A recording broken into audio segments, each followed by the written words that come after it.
I just realized this is my first video of my short hair. What do you guys think?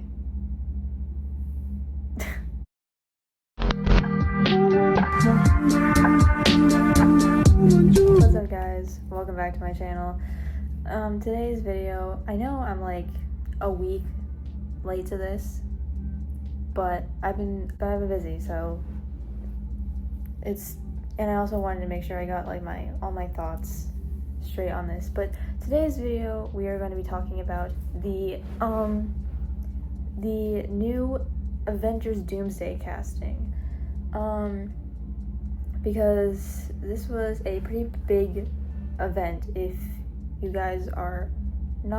any of you missed it, basically Marvel did I think it'll be exactly a week ago from when this video comes out. But about a week ago, Marvel did this huge 5+ hour live stream to announce some of the cast for the new Avengers movie coming out, Avengers Doomsday. And I just thought I would make a video about my thoughts on it, because as I would call myself a pretty big Marvel fan, I thought I would say my thoughts on it.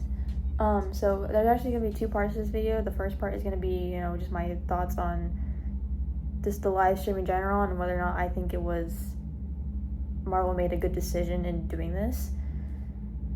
And then my second half is just gonna be the casting, the cast members that they announced that I'm most excited for and am most excited to see their character in Avengers Doomsday. So let's get into this.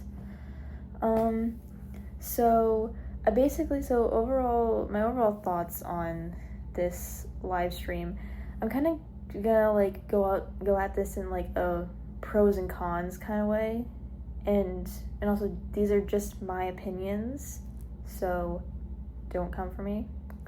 But yeah, so in terms of the pros, I think that overall it was just a pretty fun day, and it was like a fun thing to experience, because even though yes, it was just like we were just staring at chairs for 5 hours, but I still think it was like, once we finally started to hear music, we started to be like, oh, okay, what's this? Like, what's this music? Who could this character be? Like, it was like a lot of fun, like doing that, like anticipating which character they were gonna announce next. So I thought that was a fun part of it. Also, clearly this was a very good marketing strategy for Marvel, because they literally had, at some point there was like upwards of 3 million people watching this live stream of literally just chairs. And I feel like they also very much, I feel like they chose to, put the people that, us as Marvel fans already kind of knew were going to be in the movie, like towards the beginning, and purposely put the more, all of the interesting ones at the end, purposely, so we could people would watch the whole thing. And so yeah, overall I think good marketing strategy for Marvel, and it was a fun thing to experience.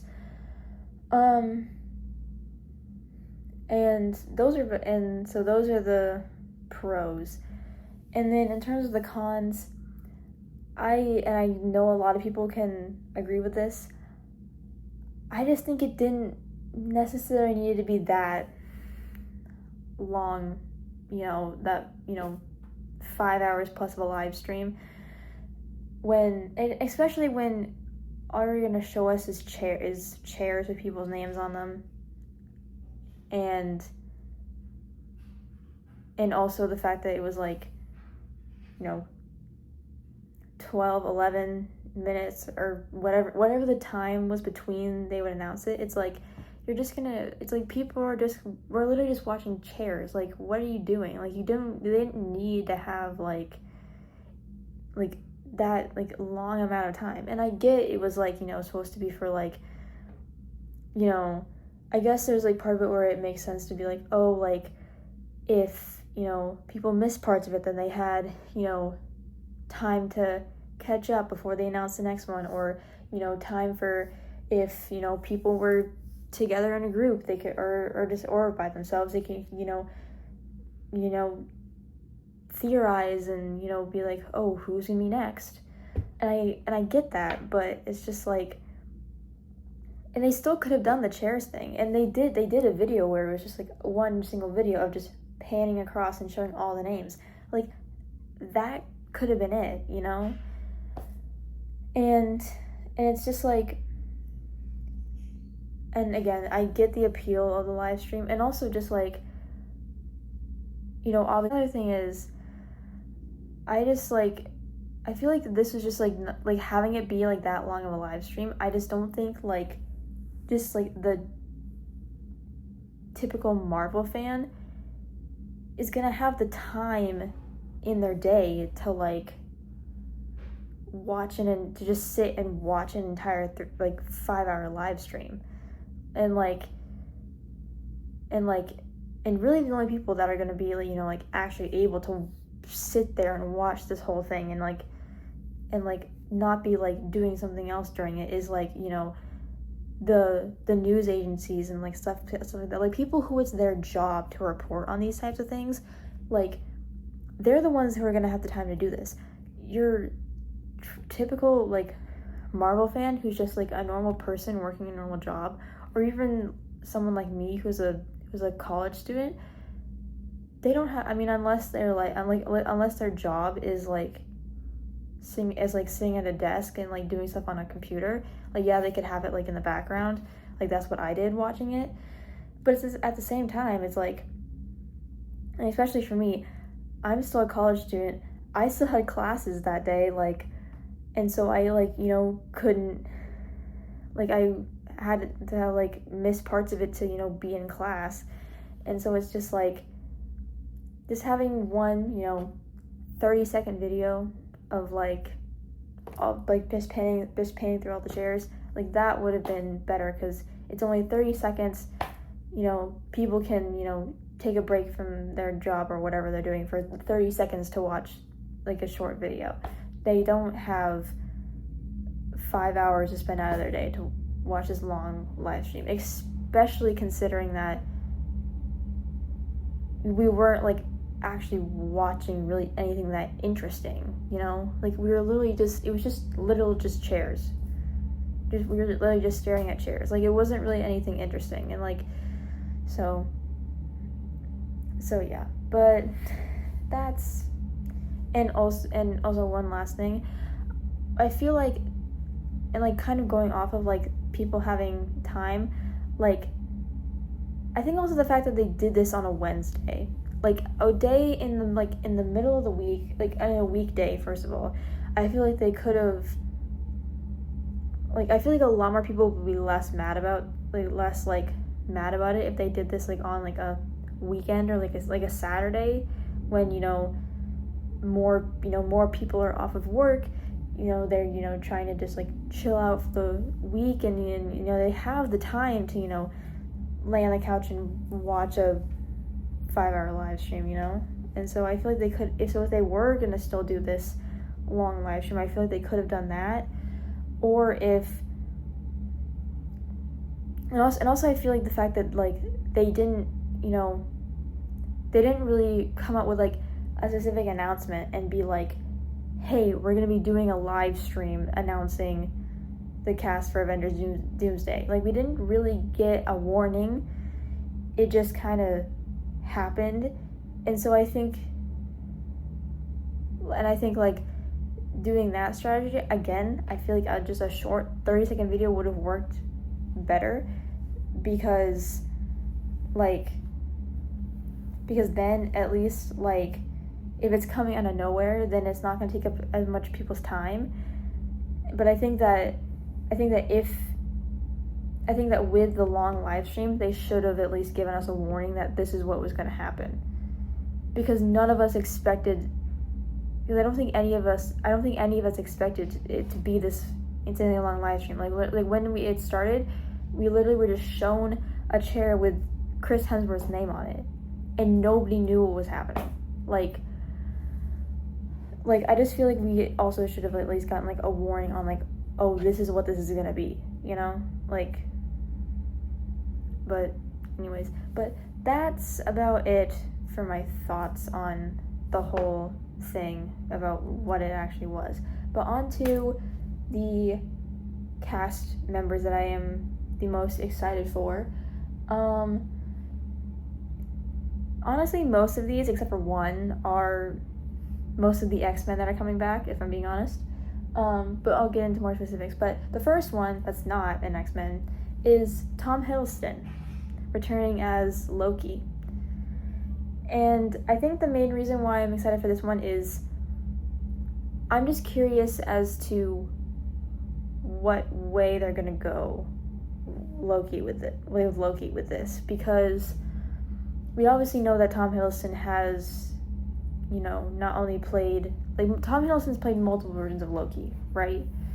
And so it'll be interesting to see whether they bring back Loki, you know, God of Stories Loki, that was at the end of Loki season 2, or is this going to be, you know, some sort of variant Loki? I think most likely it's going to be, you know, the Loki from, you know, Loki, God of Stories Loki, that was from the end of Loki season 2.